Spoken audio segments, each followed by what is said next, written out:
Thank you, Mr. Speaker. As I stand to make my contribution on Budget 2023, I wish to place on record my observations as well as that of others.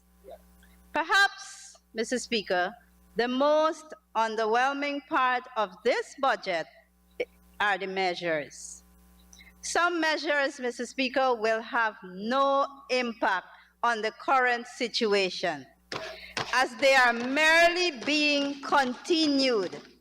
As such, Mr. Speaker, their benefits are already being enjoyed. These measures relate to the maintenance of zero excise tax on fuel and the use of pre-COVID rates for the calculation of applicable customs duties and taxes. Some measures will be of little to no interest to the poor and low-income earners.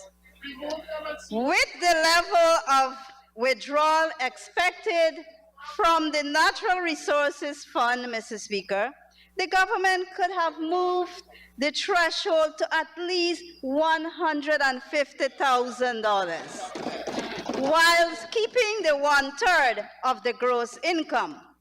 Many of the members of the discipline services and the health sector who are beneficiaries of the elevated salaries payable to them from January 1 will not be amused with this threshold change.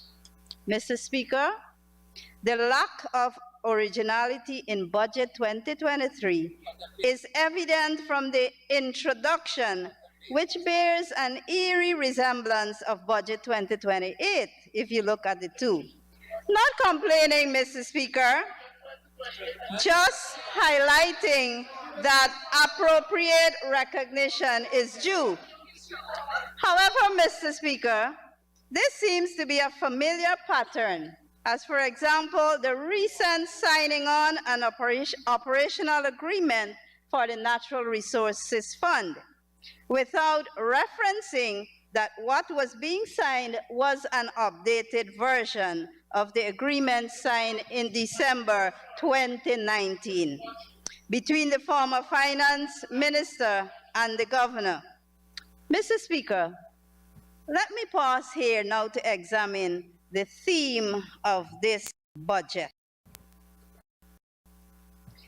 Improving lives today, building prosperity for tomorrow.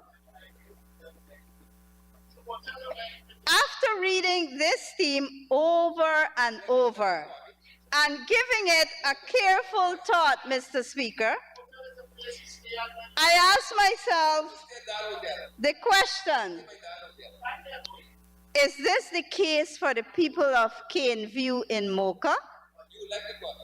Mr. Speaker, who recently experienced the worst treatment meted out to them as human beings when their place of abode was destroyed by an excavator, Mr. Speaker. Surely, Mr. Speaker, this cannot be the case of improving their lives for a better tomorrow. Placing myself in their shoes, Mr. Speaker, I definitely cannot agree to the theme as presented for this year's budget. If I had my way, Mr. Speaker, I would rewrite the theme for this budget. And the theme would be destroying lives today for the benefit and prosperity of a few. Destroying lives today for the benefit and prosperity of a few. I also wish to repeat the words of a song written by the people of Mocha that was seen circulating on the media, social media. I will not sing it because it's not appropriate to do so. With impunity, you destroyed our homes, killed our livestock. You have brought us to our knees while you regularize our other squatters in Region 3. Where is the equality? You demolish our homes, bury our livestock alive, homeless and destitute and robbed. Still, you not done, you took my job. Where is the love? And I would add, where is the one Guyana? Mr. Speaker,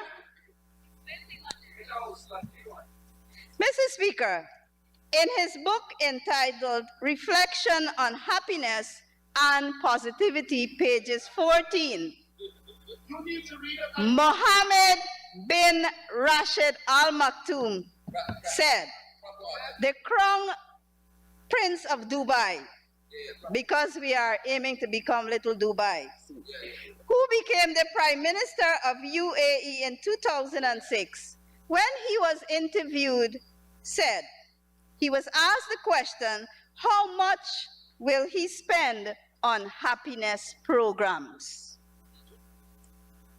He answered, and I quote, happiness does not fall under programs that are separate from the government's daily work. Happiness is the focus of government work, and the government's entire budget must be considered as dedicated to achieving the happiness of our people. End of quote. Mr. Speaker, if only we can recognize and accept that the effect of happiness has on health and the savings that the government can make when the society is healthy, then surely a government that asserts itself as caring will not hesitate to spend more money on its human resource. In this case, Mr. Speaker, will be our public servants, our teachers, our nurses, soldiers, policemen and women, our tushos, our mayors, doctors, our pensioners, our differently abled, just to name a few. We can only imagine, Mr. Speaker, the spiral growth in the economy and productivity as a result of spending more monies on our people. These, Mr. Speaker, are estimated to be worth billions of dollars. Mr. Speaker, investing in our people to make them comfortable and happy should not only be seen as a cost, but as a wealth for the country. I therefore call on this government to step on their accelerator, Mr. Speaker, and increase the salaries and wages of our public servants to a minimum livable income.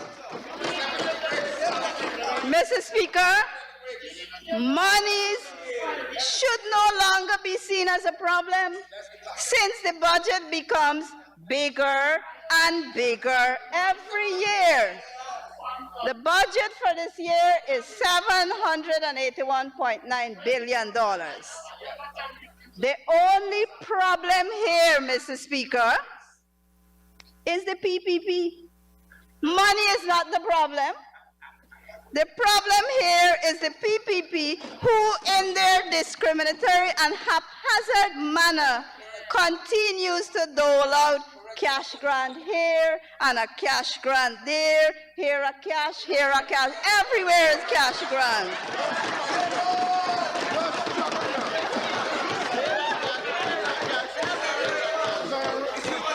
Mr. Speaker, we on the opposition would like to propose a people-centered vision of development for cash grants. We are not against cash grants. We must see cash grants as a mechanism with multiple uses. We believe that when structured effectively and delivered in a predictable manner, citizens' lives can be transformed. To that end, rather than employing people on a part-time basis for $50,000 a month, as the government does presently, they should receive the $50,000 as a student stipend while they study and train. This will swiftly empower the Guyanese workforce with the required tools to take advantage of the economy's opportunities. Mr. Speaker, we also believe that cash grants for business development are vital. If we intend to take small businesses seriously, we will massively increase both the allocations to agencies like the Small Business Bureau and increase the size of grants received from hundreds of thousands to millions of dollars. This will allow small businesses to hire employees and bring new products to the market. With that said, Mr. Speaker, the problem here is not the cash grant. Again, it is the PPP. The PPP parades around Guyana with loud claims of inclusiveness and oneness. But, sir, the reality is totally different from what they are chanting. There are numerous examples of the level of discrimination which was being highlighted by most of my colleagues who spoke before me. Case in point, Mr. Speaker, the PPP boasted of giving $25,000 to hinterland and riverine communities, and in constituency 9 in Bartica, if you listen, you will learn. They literally distributed that $25,000 only to the part of that constituency that they considered voted for them, while completely neglecting all other residents in the same constituency, Mr. Speaker. Again, Mr. Speaker, the cash grant is not the problem. The problem here is the PPP. How can the government hand out only $25,000 to the hinterland people when the cost of living is far more greater or higher than that on the coastland?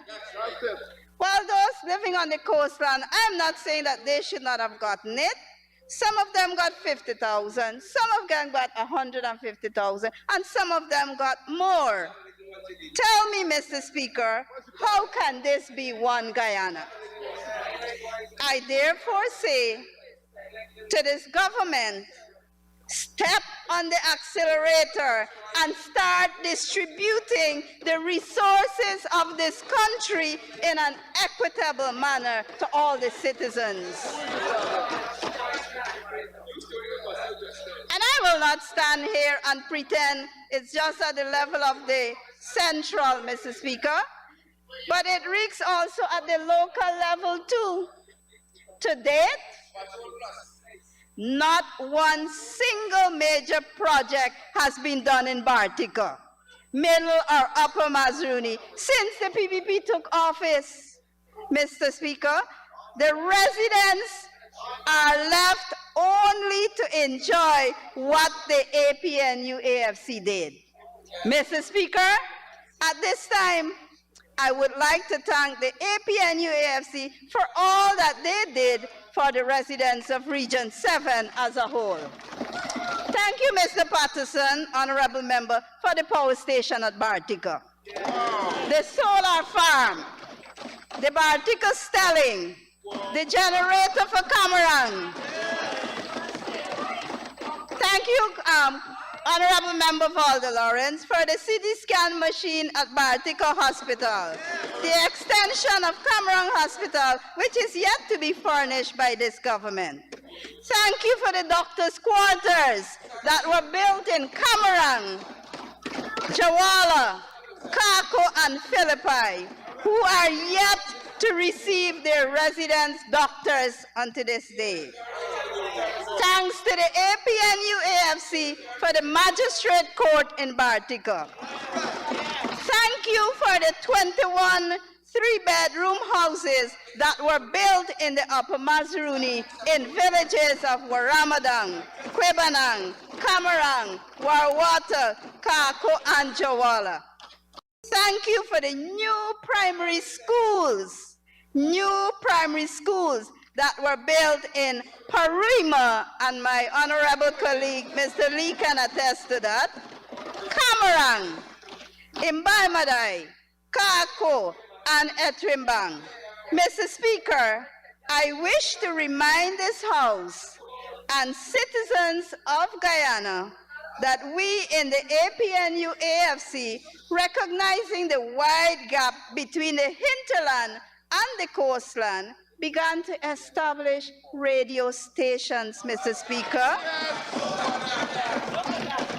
Radio stations at Oriala, Madhya, Lethem, Bartica, Aishalton, and Mabaruma, so as to ensure that our indigenous peoples were informed about what was happening around them. Thank you, Kati, the honorable member, for the 170 plus ICT hubs that were established at the schools, community centers, RDC boardrooms, and offices. Mr. Speaker, had we remained in office, by now all our remote schools would have been connected. We built and acquired all these buildings within a period of 2 years, Mr. Speaker, with no oil money or carbon credits. Mr. Speaker, no new schools have been built.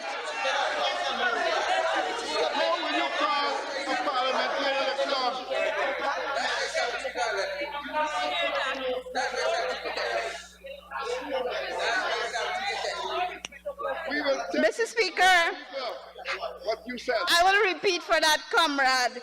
Had we remained in office, by now all our schools would have been connected, all our remote schools. To date, no schools have been built by this government in my region that I know of. However, Mr. Speaker, I must mention, and I wish to commend the Minister of Education, Mrs. Priya Manikchan, honorable member, for sticking to her portfolio and for defending her budget passionately yesterday. Thank you, honorable member, for the new secondary school that will be built in Jawala. This definitely will ease the overcrowded classrooms at the Desiree Caesar Fox Secondary School.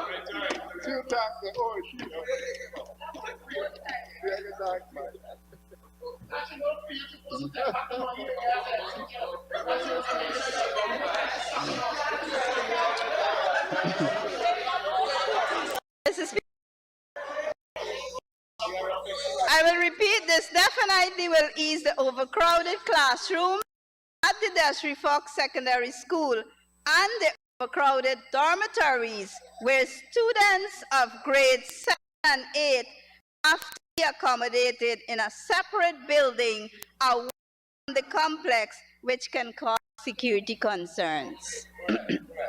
Added to that, children do not attend class due to the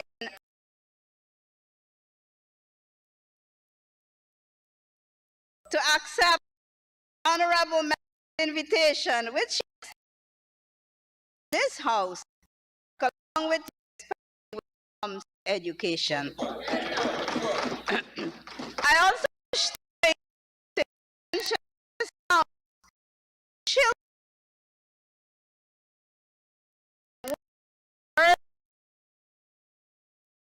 so that they can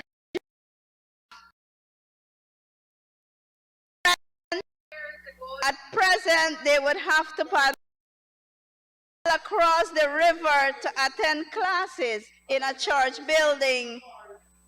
Smith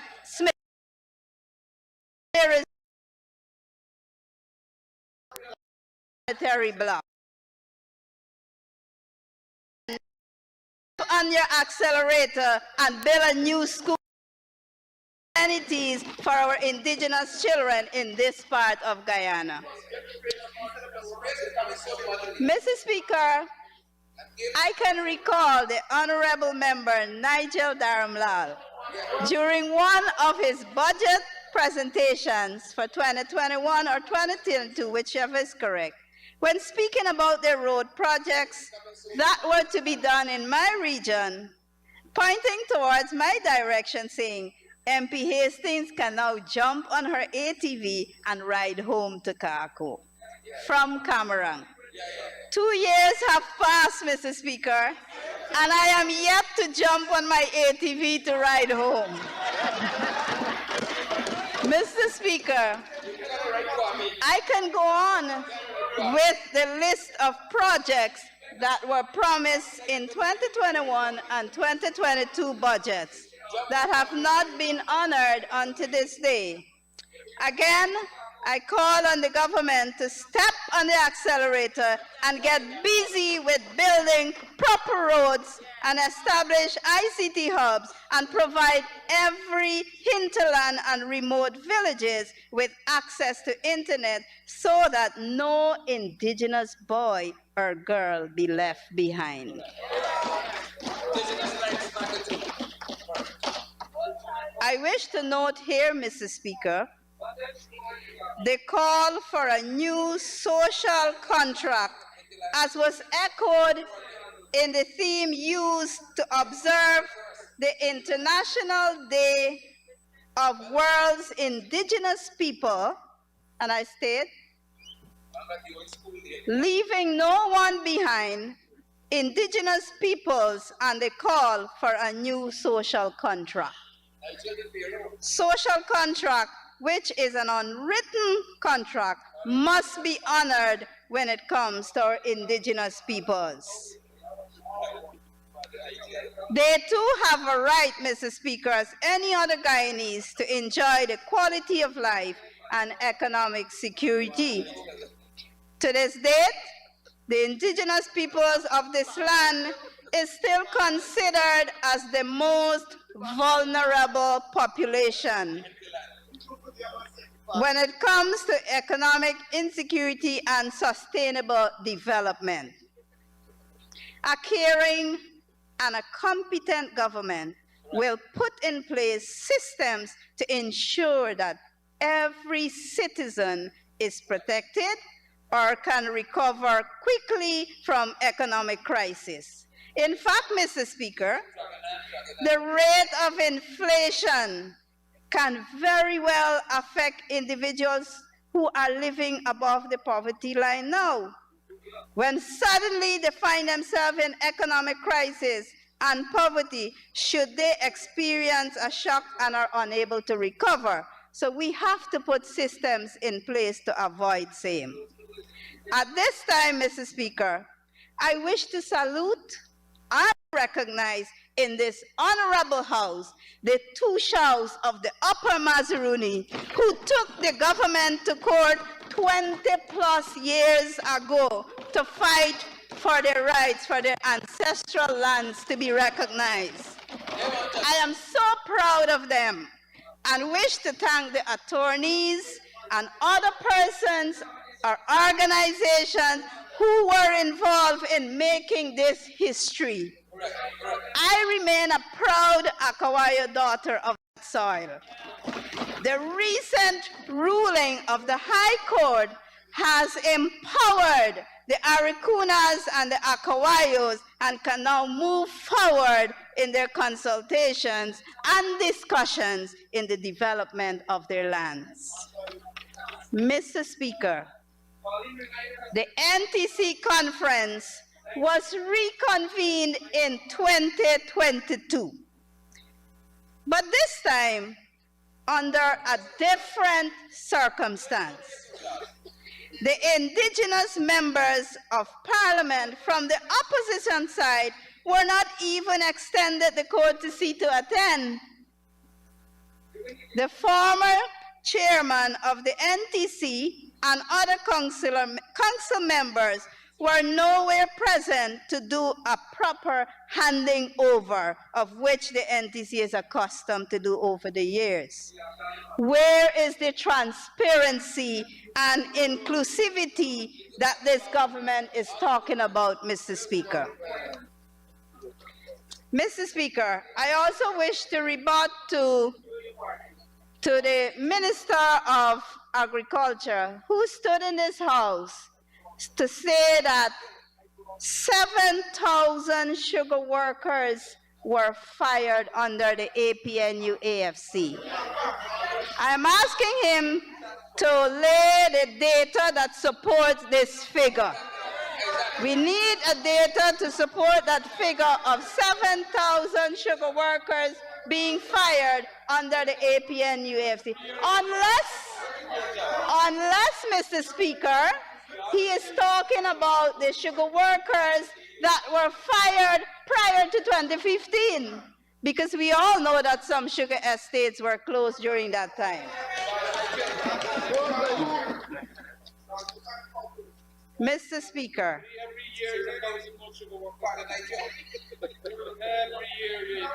I am happy, and the indigenous people of this country are happy to see that some monies have been allocated to the tune of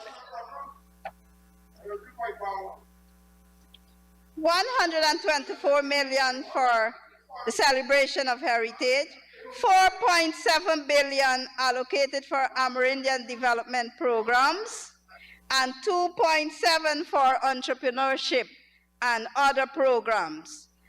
We should encourage our Amerindian village councils to plan their village development plans in time when we are also budgeting for the entire budget. They should not wait until the budget is passed to plan their village council plans, or what we call AVCs.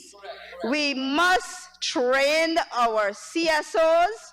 We must train our Amerindian village leaders so that they too can be a part of the consultations and the consultations of the budget, so that as soon as the budget is passed, they must be able to start working on their village plans. Why I say this, Mr. Speaker? Because if I'm going to ask the minister now to submit to this house how many village plans has she received for this year's budget, I'm quite sure she will not be able to give me that accurate figure, for I know some communities have not even started their village plans. So, Mr. Speaker, in closing, we are happy for the monies that are allocated for the indigenous peoples.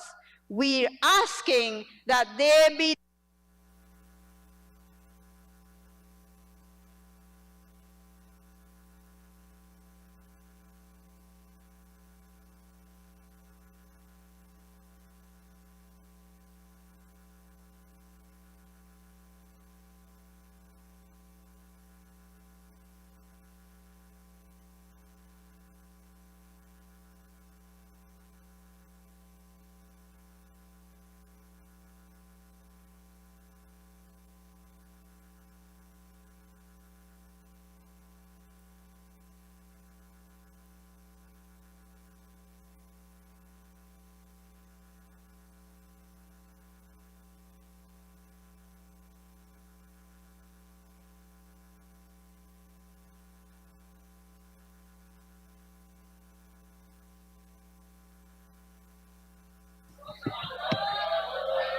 Try again, try again.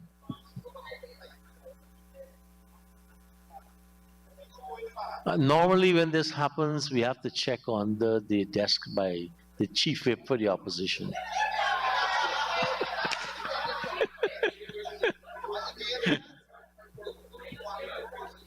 We're asking the technician to come down so that this very good presentation by the honorable member could be concluded.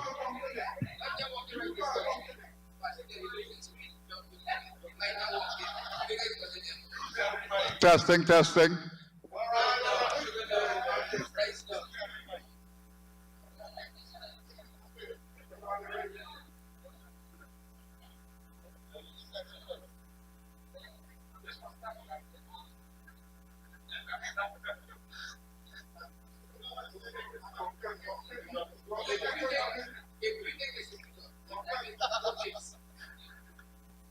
I'm speaking from past experience.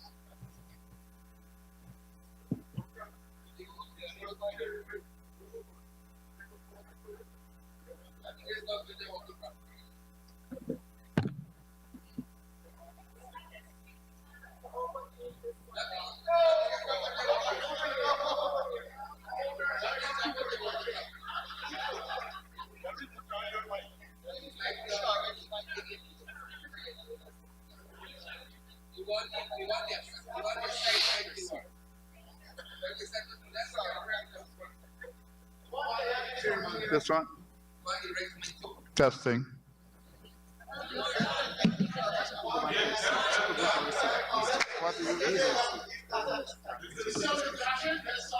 Honorable member, you could also close from your seat.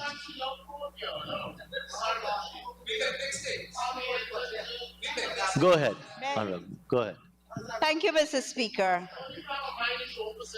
In conclusion, I wish to say, Mr. Speaker, bigger the budget doesn't necessarily mean that we will have a better quality of life. If spent in an equitable, in a transparent and an accountable manner, indeed, the people of this country will enjoy a good and a better life. So, Mr. Speaker, I wish to say that I really cannot support the budget in its forms. I really cannot support the budget as how it is presented, and I do not commend that this budget be did in this House. Thank you, Mr. Speaker. Thank you very much, Honorable Member. My apologies for the mic at the podium. Seem to be having some signal issues.